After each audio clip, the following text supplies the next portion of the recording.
Dear student, बहुत स्वागत है आपका मिशन इंस्टीट्यूट प्रयागराज में। हम लोग आजकल एक एक चैप्टर करते जा रहे हैं और हम उम्मीद करते हैं कि आपकी तैयारी बहुत बेहतर चल रही है। ऑफलाइन ऑनलाइन दोनों में हमने बहुत कोशिश करी है और एक बहुत बढ़िया रिजल्ट मैं देने जा रहा हूँ, ऐसा मुझे भरोसा है। तो एक एक करके चैप्टर करते हुए अगला क्रम आ रहा हमारा एवरेज का। हम लोग देखेंगे औसत पर हम कैसे क्लास चलाते हैं, यानी कैसे सवालों को हल करते हैं, सोचने का हमारा तरीका क्या हो सकता है और एक तरफ से सवालों को समझने का प्रयास करें। तो एवरेज में जब हम चलते हैं तो हमें पहला सवाल इस तरह से मिलता है। छोटे सवाल से शुरू करेंगे, हर तरह के सवाल होते जाएंगे। पहले आप अपने से सोचिए इस सवाल का उत्तर क्या हो सकता है। 100 से कम सभी विषम संख्याओं का औसत क्या होगा। आप जानते हैं औसत विषम संख्याओं का योग कितना होता है, क्या आप जानते हैं? विषम संख्याओं का योग होता है n स्क्वायर। कितना होता है? विषम संख्याओं का योग कितना होता है? n square. यानी अगर n विषम संख्या है तो उनका योग होता है n स्क्वायर और बटा n, क्योंकि पदों की संख्या करोगे तो ये n कट जाएगा। यानी अब आपके पास हो गया कि n विषम संख्याओं का औसत n होता है, यानी 5 विषम संख्याओं का औसत 5 होता है, 50 विषम संख्याओं का औसत 50 होता है, 10 विषम संख्याओं का औसत 10 होता है। क्या होता है? जब इससे छोटा और कोई सवाल हो ही नहीं सकता। तो हम जानते हैं 100 से कम कुल मिलाकर 50 विषम संख्याएं पाई जाती है और 50 विषम संख्याओं का औसत 50 हो जाएगा। कुछ भी नहीं लगाना है, आगे बढ़िए अगले सवाल की तरफ। अगला प्रश्न है, प्रथम 5 अभाज्य संख्याओं का औसत क्या है? विद्यार्थी, देखने में बहुत छोटा सवाल लग रहा है, लेकिन इसमें गलतियां बहुत होती है। कैसे? लोग क्या करते हैं कि प्रथम अभाज्य संख्या की जगह पे 2 से न शुरू करके 3 से शुरू कर देते हैं, जबकि आपको पता है कि पहली अभाज्य संख्या 2 है। तो देखो जरा, 2 है तो 2 प्लस 3 प्लस 5 प्लस 7 प्लस 11, यही तो 5 संख्याएं हैं। प्रथम 5 अभाज्य संख्याओं का औसत चाहिए था, तो 2 प्लस 3 प्लस 5 प्लस 7 प्लस 11 इनको जोड़िए और बटा 5 कर दीजिए, यही आपका उत्तर हो जाएगा। तो 11 और 7 18, 18 5 23, 3 26, 26 और 2 28, 28 बटा 5 करना है। 5 बचे 25, 5 बचे 30, आपका उत्तर आ जाएगा 5.6। तो उम्मीद करता हूं आप समझ पा रहे हैं। आइए अगले प्रश्न पर चर्चा करें।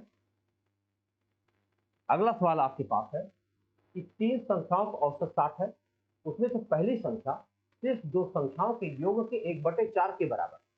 3 संख्याएं, मान लो तीनों संख्याएं x, y और z है, तो कह रहा है उनमें से जो पहली संख्या है सिर्फ 2 संख्याओं के योग का 1/4 है। मतलब अगर इन दोनों संख्याओं का योग 4a है तो इसका योग a है, बस 1/4 है। जो पहली संख्या है वो शेष 2 संख्याओं के योग का 1/4 है। अब बताओ, अगर हम इनको जोड़ करके और बटा 3 कर दे तो फिर औसत हमें मिल जाना चाहिए 60। यही तो लिखा है, 3 संख्याओं का औसत 60 है, तो पदों का जोड़ बटा पदों की संख्या। तो मैंने क्या देखा, 4a प्लस 1a, 5a बटा 3 बराबर 60 है। तो हम 5 से 60 को काट सकते हैं, कितना हो जाएगा 12, और a बराबर कितना आ गया 36। कितना आ गया 36। कहीं दिख रहा? ये रहा सवाल। पहली संख्या क्या है ये पूछा जा रहा है। सवाल बहुत अच्छा है, इतना छोटा सा है, लेकिन आपको बताऊं कि यही सोचने में जो इक्वेशन बना रहे हैं, इसी इक्वेशन बनाने में ही गलती होती है। आपको यह बताना इसलिए जरूरी है कि जहां पर भी सिली मिस्टेक हो सकते हैं उस जगहों पर थोड़ा सा सचेत होने की जरूरत है। अगला प्रश्न है, किसी कक्षा में 50 विद्यार्थी है, 50 किलोग्राम भार वाला एक विद्यार्थी चला गया, उसके स्थान पर एक नया विद्यार्थी आ गया जिससे कक्षा का औसत भार आधा किलोग्राम बढ़ जाता है। नए विद्यार्थी भार क्या है? आप अगर हमारी ऑफलाइन क्लास में रहे होंगे तो आपको यह बात पता होगा कि ऐसे सवालों को हम लोग लगाते नहीं, मौखिक सोचते हैं। कैसे? देखो, 50 किलोग्राम भार का लड़का चला, मैं कह रहा हूं कि जो 50 किलोग्राम वाला गया है उसकी जगह पे अगर 50 किलोग्राम वाला ही वापस आया होता तो कोई फर्क नहीं पड़ता, लेकिन उसके आने से औसत भार में आधा किलोग्राम की वृद्धि हो गई और 50 विद्यार्थी थे। आपको पता होगा 50 विद्यार्थियों का औसत भार आधा किलोग्राम बढ़ाने के लिए उसको 50 बार आधा आधा किलो ज्यादा लाना पड़ेगा। तो कुछ समझे, जो नया विद्यार्थी आया है वो 50 केजी तो था ही था, प्लस 50 बार आधा आधा किलो अर्थात 25 किलोग्राम और भी था, यानी वो 75 केजी का था, और यही आपका उत्तर होना चाहिए। अगर आप इसको बेसिक तरीके से लगाने का प्रयास करेंगे तो 2-3 पंक्तियां लिखनी पड़ सकती और कोई बात नहीं। क्या मैं करके दिखा दूं? आओ दिखा दूं। 50 विद्यार्थी हैं, उनका औसत नहीं पता है। हमारा उत्तर आ चुका, मैं दोबारा लगा के दिखा रहा हूँ। 50 बच्चे हैं, उनका औसत नहीं पता, मान लेता हूँ यह औसत था। अब इसमें से 50 किलोग्राम वाला लड़का चला गया और y किलोग्राम वाला लड़का आ गया। अब भी क्लास में कुल 50 ही बच्चे हैं और उनका औसत यह 1/2 हो चुका है।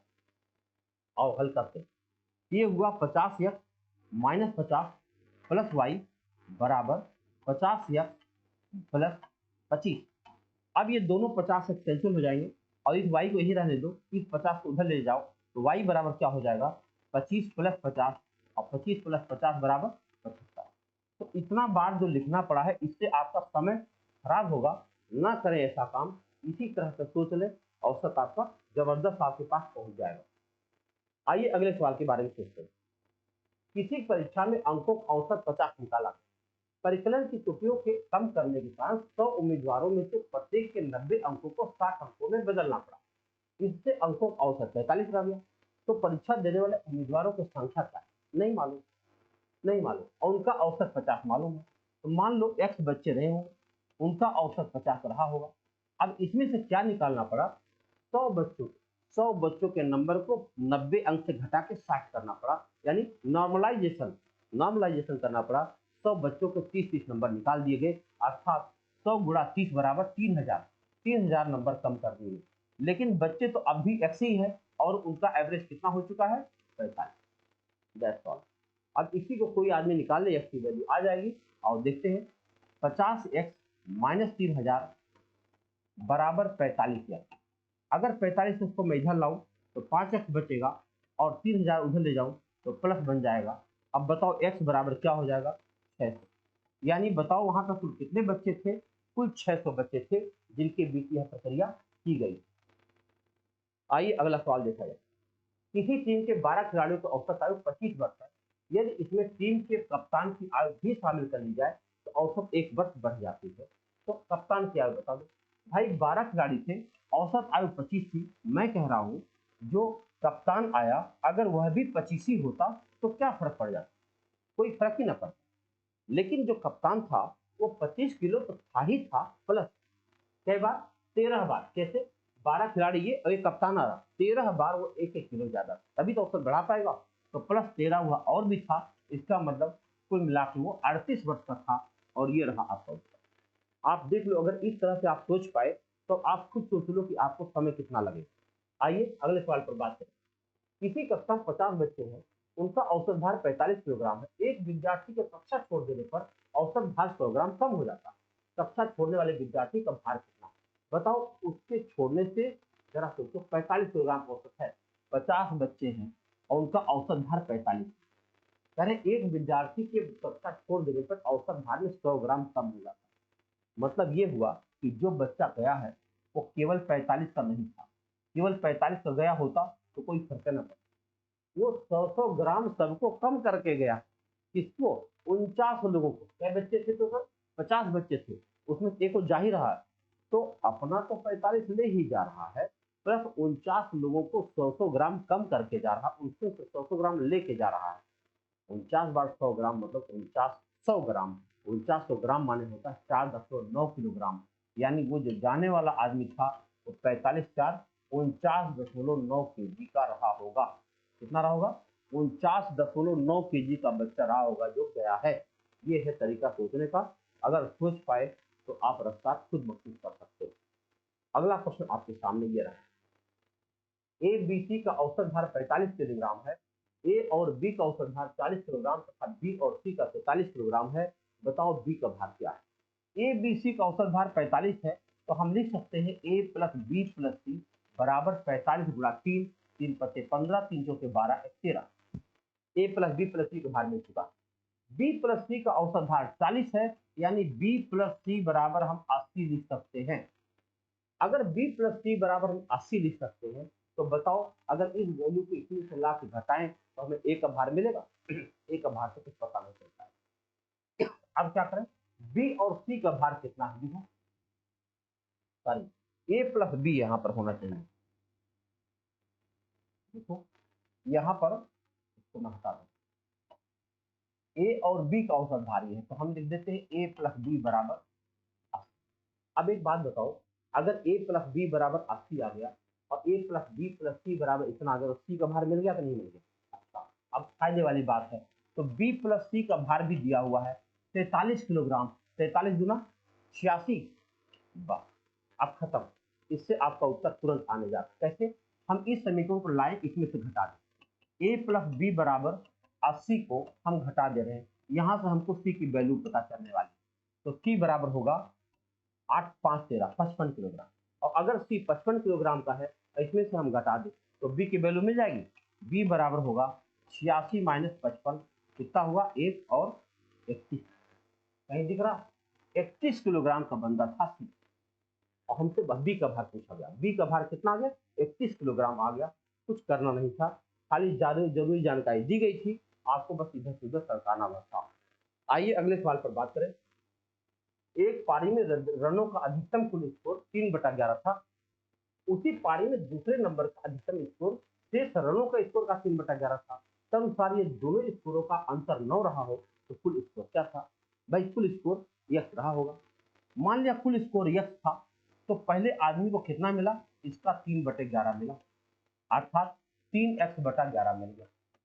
अगर 3x/11 मिल ही गया है तो दूसरे को क्या मिलेगा? शेष का 3/11 मिला। शेष बचा कितना? भाई यक्स में से अगर 3x/11 घटा दो तो 11 में से देंगे 8, कितना बचा होगा? 8x/11 बचा। और इस संख्या का 3/11 दूसरा बंदा पाएगा, यानी पाएगा 24x/121। बोलो, अब करें इन्हीं दोनों का अंतर कितना आया है? 9 अंतर आया हुआ है, तो 11 और 121 का लघुत्तम 121 निकालता हूँ। 11 ग्रह में 121, 11 33 है और माइनस 24 है और बराबर आ रहा है 9। बताओ भैया कितना है? 9x बटा 121 बराबर 9। 9 9 कट गया, यक्स की वैल्यू क्या आ गई? 121। देखो जरा ध्यान से, 121 रन टोटल रहा होगा जिसका यह उत्तर बना होगा। हमने मान लिया था कुल स्कोर यक्स, तो पहले बंदे को मिला होगा एक्स का 3/11 अर्थात 3x/11। शेष क्या बचा होगा? यक्स में से 3x/11 घटा दिया तो बचा होगा कितना? 8x/11, और 8x/11 का 3/11 पाया है दूसरा बंदा, और आराम से उत्तर आपके पास आ गया। अगला प्रश्न देखिए। अगला प्रश्न है कि एक बल्लेबाज ने 15वीं पारी में 58 रन बनाया और इस प्रकार उसने अपने औसत में 3 रनों की वृद्धि कर ली है। 15वीं पारी के बाद उसका औसत क्या है? अगर आप इसको लगाने की कोशिश करेंगे तो क्या लगाएंगे और देखते हैं। हमने मान लिया कि 14 पारी तक औसत क्या रहा होगा? यक्स। मान लें अगर 14 पारी तक यक्स रहा होगा तो 14 पारी तक कुल रन 14 यक्स रहा होगा, और इसमें जो है 15वीं पारी में उसे 58 रन और बनाया तो प्लस 58 बनाया, बरोबर है। अब कुल मिला के पारियां हो गई हैं 15 और उसका औसत 3 बढ़ चुका है, अर्थात एक्स प्लस 3। खत्म। इससे अभी हमको एक्स की वैल्यू आ जाएगी, एक्स की वैल्यू हम 3 में यही एक्स में रख और देखते हैं। तो हम लिख सकते हैं 14x प्लस 58 बराबर 15x माइनस प्लस 45। तो बताओ ये x इधर जाए तो केवल एक x बचा और 45 इधर आए तो 45 5 8 13, x बराबर 13। अगर x बराबर 13 आ गया तो यहाँ पे रख दो 13 प्लस 3 16। कितना आ जाएगा उत्तर? 15वीं पारी के बाद उसका औसत 16 आ जाएगा। इतना छोटा प्रश्न है, बनाए गए कुल रनों की संख्या बटा खेले गए कुल पारियों की संख्या, यही इतना करना रहता है। 4 वर्ष पहले ए बी सी की औसत आयु 25 वर्ष, 4 वर्ष पहले की, तो वर्तमान में इनकी औसत आयु क्या हो गई होगी? 25 प्लस 4 29। बताओ वर्तमान में इनकी औसत आयु क्या हो गई होगी? 29। तो हम लिख सकते हैं ए प्लस बी प्लस सी बराबर 29 गुणा 3 9 27, 2 3 दूनी 6 2 8। वर्तमान में तीनों लोग मिलकर 87। 4 वर्ष पहले बी तथा सी की औसत आयु 21 वर्ष थी, तो अगर 4 वर्ष पहले इन लोगों की औसत आयु थी तो अभी 21 प्लस 4 25 हो गई होगी, तो ए प्लस बी हम क्या करेंगे? बी प्लस सी। तो वर्तमान में बी प्लस सी कितने हो गए होंगे? 25 दूना 50। क्यों? 4 वर्ष पहले 21 थी तो वर्तमान में तो 25 हो गई होगी ना औसत आयु। अब केवल हम घटा दें तो ए की औसत आयु, ए की आयु मिल जाएगी? नहीं मिल जाएगी। ए बराबर क्या? 7 और 5 8 में 5 गया 3। ए की आयु क्या बन गई भैया? 37 वर्ष। ए की आयु क्या बन गई? 37 वर्ष। यही आपका उत्तर है। आइए अगले प्रश्न पर चर्चा करें। अगला प्रश्न आपके पास है, किसी कार्यशाला में, देखो किसी कार्यशाला में कार्य करने वाले सभी श्रमिकों का औसत वेतन 8000 है। इसमें से 7 तकनीशियन का औसत वेतन 12000 तथा शेष श्रमिकों का औसत वेतन 6,000 है। इस कार्यशाला में काम करने वाले कुल श्रमिकों की संख्या बताओ। ऐसे प्रश्नों को एलिगेशन से लगाना ज्यादा फायदेमंद होता है। हमने यहाँ लिख दिया टेक्नीशियन और यहाँ लिख दिया बाकी कर्मचारी, श्रमिक लिख दिया। चलो श्रमिक ये भी है। अब क्या हुआ, इनकी तनख्वाह मिलती है 12,000 और इनकी तनख्वाह मिलती है कितना है भैया, 6,000 और औसत वेतन इन लोगों का है 8,000। अगर हम तुलना करें तो यहाँ मैं 4,000 लिख सकता हूँ और यहाँ 2,000 लिख सकता हूँ। तो जरा बताओ इन दोनों का अनुपात क्या आया, 1:2 आया। 1:2 आया माने एक तकनीशियन पर 2 कर्मचारी चाहिए।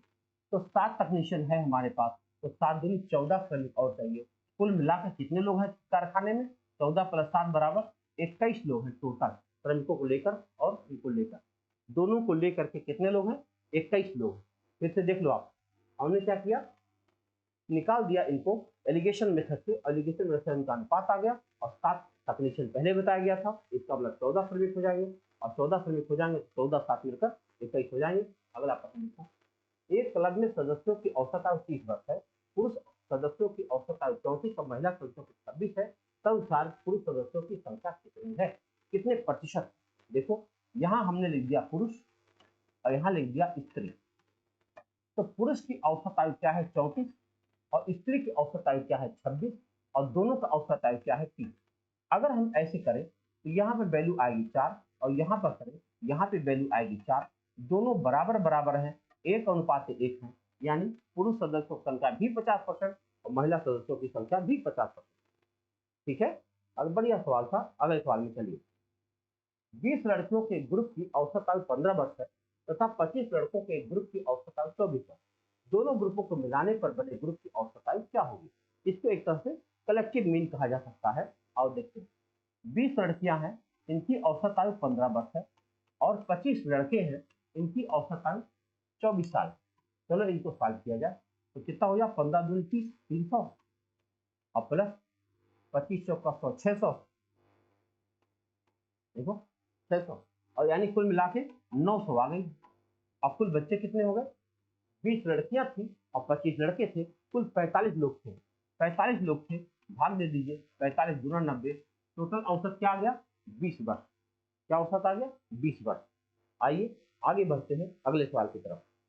अगला प्रश्न है, एक व्यक्ति 30 मिनट में 2000 मीटर, 40 मिनट में 1500 मीटर तथा 10 मिनट में 500 मीटर चलता है, तदनुसार उसमें कुल यात्रा की औसत कितने मीटर प्रति मिनट होगा। औसत बताना है। औसत 4 बराबर होता है कुल दूरी बटा कुल समय। तो आओ कुल दूरी गिना जाए, 2000 metre plus 1500 metre plus 500 metre, तो कई मीटर चल गया, 15 5 20 यानी 4000 मीटर चला।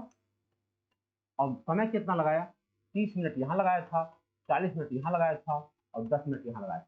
40 10 50 और 30 80, 80 मिनट का समय लगा।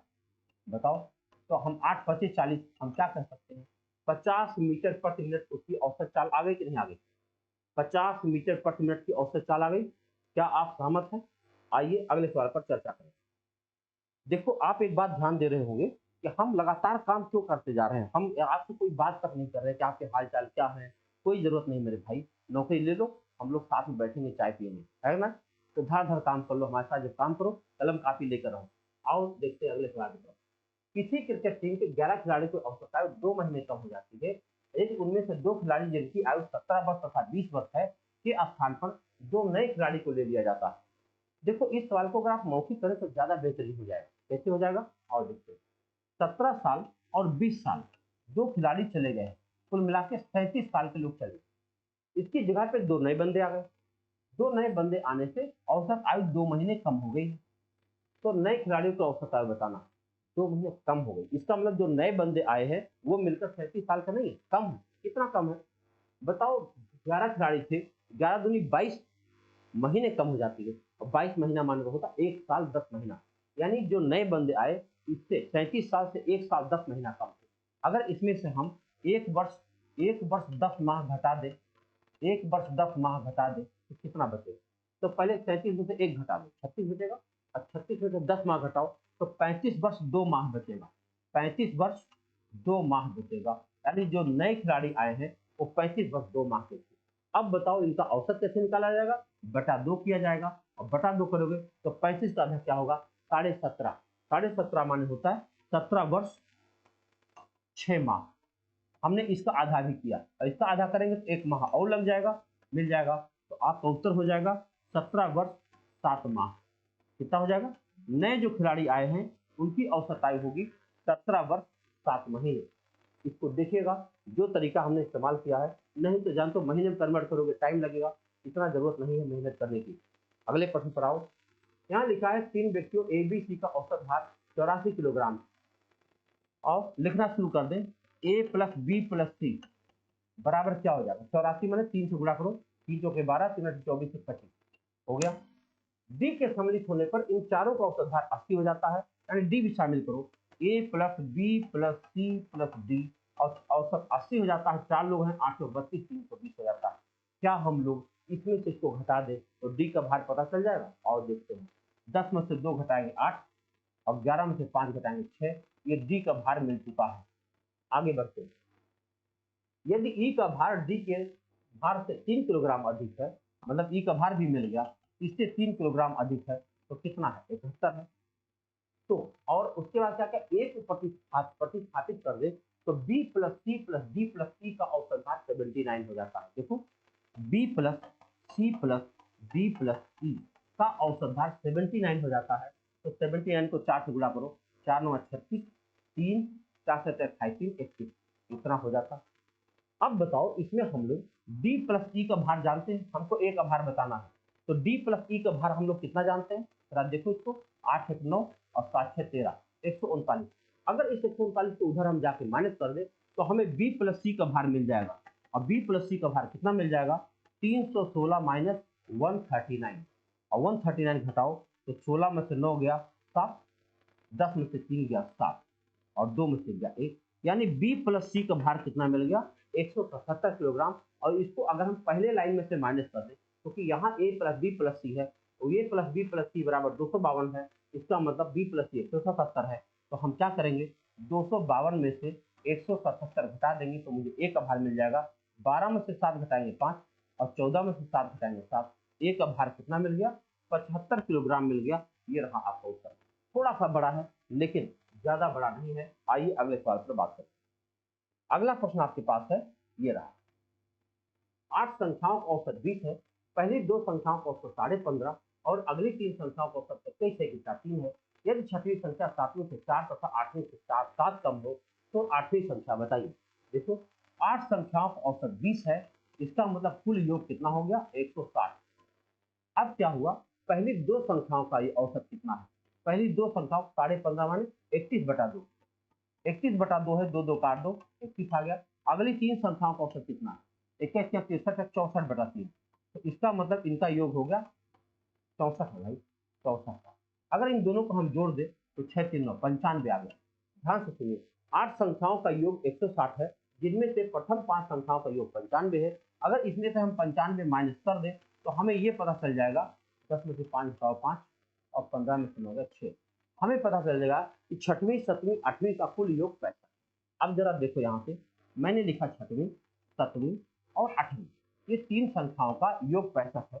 लेकिन यहाँ बताया जा रहा है कि जो 6वीं संख्या 7वें से 4 कम है और 8वें से 7 कम है, मतलब अगर इसको हम x मान ले तो ये x प्लस 4 है और ये x प्लस 7 है, और इन सबको जोड़ने पर आता है 65।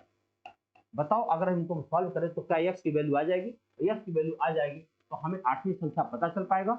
आओ देखते हैं, तो अगर हम इनको जोड़ेंगे तो क्या बन जाएगा भाई, आओ हल करते हैं। x x x 3x और प्लस 7 4 11 बराबर 65, तो 3x बराबर इधर जाके घटेगा तो 54, x बराबर आ जाएगा 18। अगर x बराबर 18 आ जाएगा तो 8वीं संख्या हमको बताना है, 8वीं संख्या 1 प्लस 7 है, तो 18 प्लस 7 हम करेंगे तो हमारा उत्तर आ जाएगा 25, और ये हमारा उत्तर है। ठीक है भैया, आगे बढ़े अगले सवाल की तरफ। देखिए क्या आ रहा है, नेक्स्ट क्वेश्चन है, एक परीक्षा में छात्रों के एक समूह के प्राप्तांकों को समांतर माध्य 52 था, उनमें सबसे अच्छे 20% छात्रों को औसतन 80 अंक मिले और सबसे खराब 25% छात्रों को औसतन 31 अंक मिले। शेष 55% छात्रों के प्राप्तांकों का औसत बता दो। हमें यह नहीं पता है कि कुल कितने लोग हैं, और लेकिन यह पता है कि परसेंटेज की बात कर रहा है, परसेंट की बात कर रहा हूँ तो हम 100 लोग मान लेंगे। और देखा जाए 100 लोग थे जिनका औसत समांतर माध्य 52 था, यानी टोटल 5200 हिसाब किताब। अब उनमें सबसे अच्छे जो 20 बच्चे थे उनका औसत 80 चल रहा था, यानी 8 दूनी 1600 था। और सबसे जो खराब 25 लोग थे उनका औसत क्या चल रहा था? सबसे खराब 25 का औसत 31 था। आओ गुणा करते हैं। तो 25 के 25, 2 25 या 75, 2 77। अब इन दोनों को जोड़ा जाए तो कितना रहा? 5 7 23, 2375। अगर इसमें से हम 2375 निकाल दें तो हमें पता चल जाएगा शेष 55 बच्चे कुल कितना नंबर पाए, क्योंकि कुल अंक 5200 है। तो 10 में से 5 घटाएंगे 5, 9 में से 7 घटाएंगे 2, 11 में से 3 घटाएंगे 8 और 4 में से 2 घटाएंगे 2। कुल 55 बच्चे हैं जो इतना नंबर पाए हैं। और देखा जाए एक बच्चा कितना पाया है, कितनी बार जाएगा? 520, 5 25, 5 बार जाओ। देखो 5 बचे 25 और 5 बचे 25, 2 27। 12 में से 5 घटाओ 7 और यहाँ क्या बचा? कुछ नहीं। अब यहाँ आएगा 5, एक बार फिर जाएगा, ये आ जाएगा 55। हमारे पास बचा कितना? 20। अब हम दसों लगाएंगे, जीरो बढ़ाएंगे, हम देख लेंगे 51 दशमलव क्या आ रहा है, यही आएगा और क्या। बहुत ज्यादा भाग देने की जरूरत नहीं, जितना भाग आप देखोगे कोई ना कोई उत्तर वहां से मैच करने लगेगा। सवाल खुद हेल्प करता है। सवाल कहता है God help those who have done.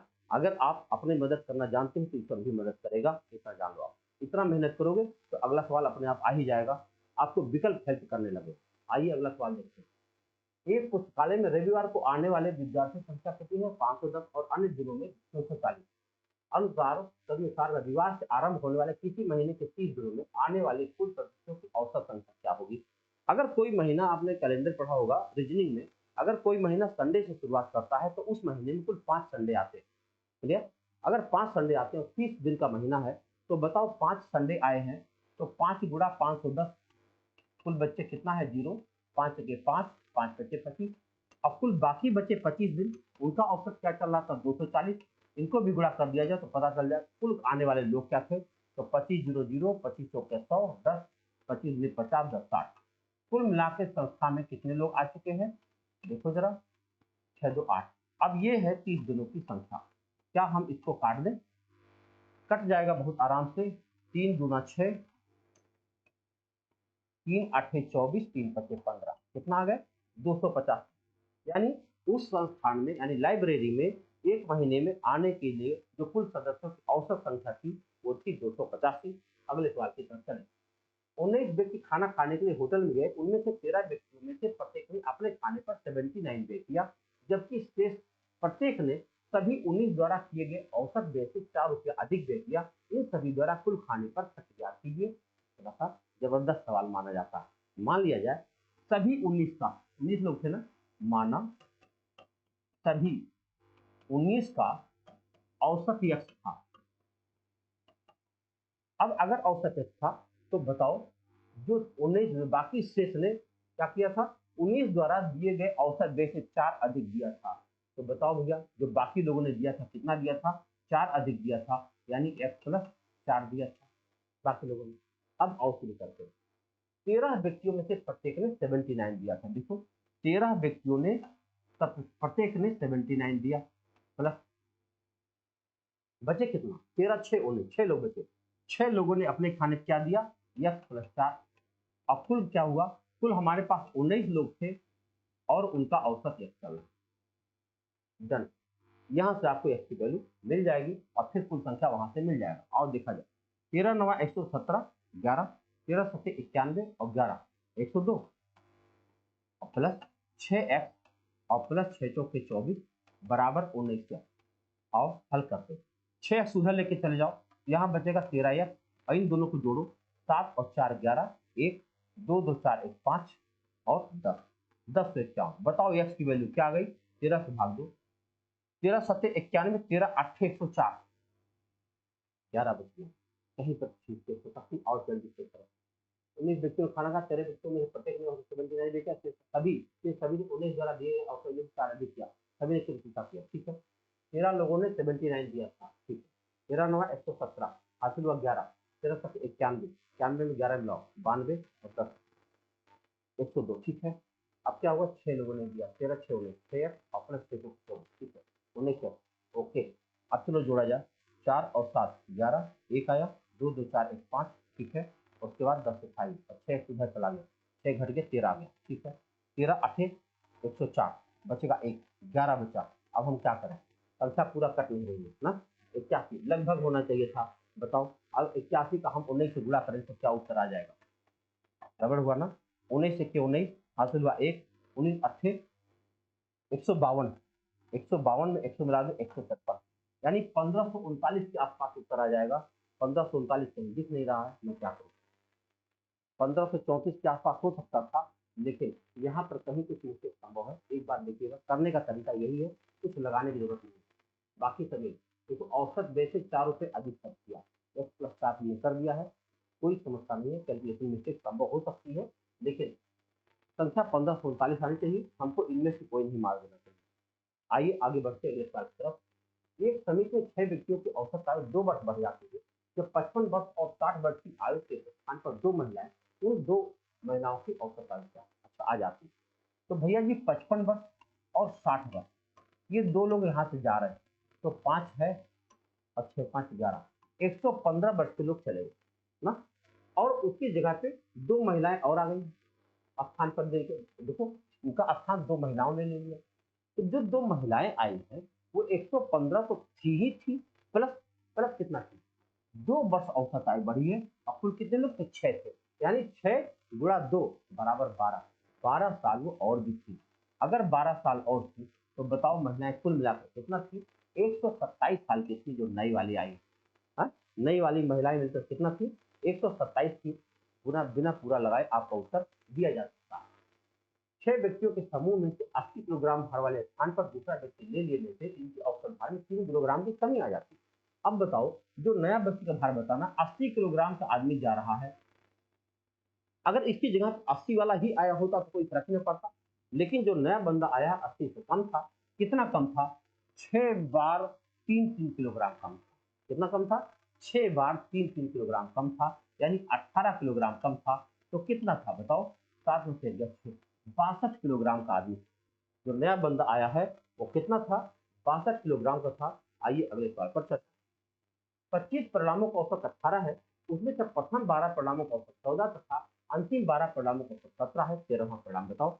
मेरे भाई अगर 25 गिनतियां हैं और इधर भी 12 ले लो, इधर भी 12 ले लो, आधा इधर जाए आधा उधर जाए वाली बात, तो बीच में एक परिणाम बच जाएगा, बस हमारा काम हो जाएगा। 25 परिणामों का औसत 18 है। 18 कितना हुई, 18 पचे 90, 9 18 36 में 45, यानी टोटल योग 450 है। जो प्रथम 12 है उनका औसत 14 बताया जा रहा है, तो 12 चौके 48, 4 12 के 12 4 16, और अंतिम जो 12 बताया जा रहा है उसका औसत 17 है, तो 12 सत्ते 84, 8 12 के 12 8 20, यानी इनको जोड़ा जाए 8 4 12, 6 1 7 2 1 3, यानी कुल 372 आया, जबकि होना चाहिए था 450। इसका मतलब होता जो बीच वाला है वही गैप भरेगा, 372 इसमें से घटाया जाए तो आएगा यहाँ पर 8, और 14 में से 7 गया 7, 78। बीच वाला पद कितना रहा होगा भैया, 78 रहा होगा। आइए आज के आखिरी प्रश्न पर चर्चा करें। आज का आखिरी प्रश्न क्या है, ए बी सी डी और ई 5 लगातार विषम संख्याएं हैं, इन पांचों संख्याओं का औसत है, तो सी और ई का गुणनफल क्या है। अगर 5 विषम संख्याओं का ध्यान रखिएगा, अगर लगातार विषम संख्याएं तो मैं बिंदु रखूंगा 1 2 3 4 5, 5 विषम संख्या, इनका औसत 25 है, मतलब 25 यही वाली है बीच वाली, क्योंकि बीच वाली औसत हमेशा बीच वाली संख्या पाई जाती है औसत। तो अगर ये 25 है तो ये 23 है, तो ये 21 है, तो ये 27 है, तो ये 29। इनका नाम है ए, इनका नाम बी, इनका नाम सी, इनका नाम डी, इनका नाम। पूछा क्या है, सी और ई का गुणनफल बता दो। सी मतलब 25 है और ई मतलब 29 है। बताओ 25 गुणा 29 हमको बताना। आओ करते हैं। तो क्या करें, 25 नंबर 225 हासिल हुआ 22, 25 गुना 50, 50 में 22 मिला दो 72, कितना है भैया 725। तो आपने देखा इन संख्याओं को कैसे हैंडल करना है। थोड़ा रफ्तार में रहने से ये फायदा ये जरूर मिलता है कि आपका कंसंट्रेशन लेवल बहुत हाई रहता है। कोशिश करिएगा, क्योंकि एग्जाम बहुत करीब है, कंसंट्रेशन पर बहुत काम करने की जरूरत है, क्योंकि एक समय में बहुत सारी चीजें आपको पढ़नी पड़ रही है, और वो सारी चीजें एक बार पढ़ने के बाद ऐसा काम को लगता है जैसे सब कुछ भूल चुका है। लेकिन घबराइएगा नहीं, लगातार पढ़ते रहिए, मुलाकात होगी नौकरी पाने के बाद। Thank you.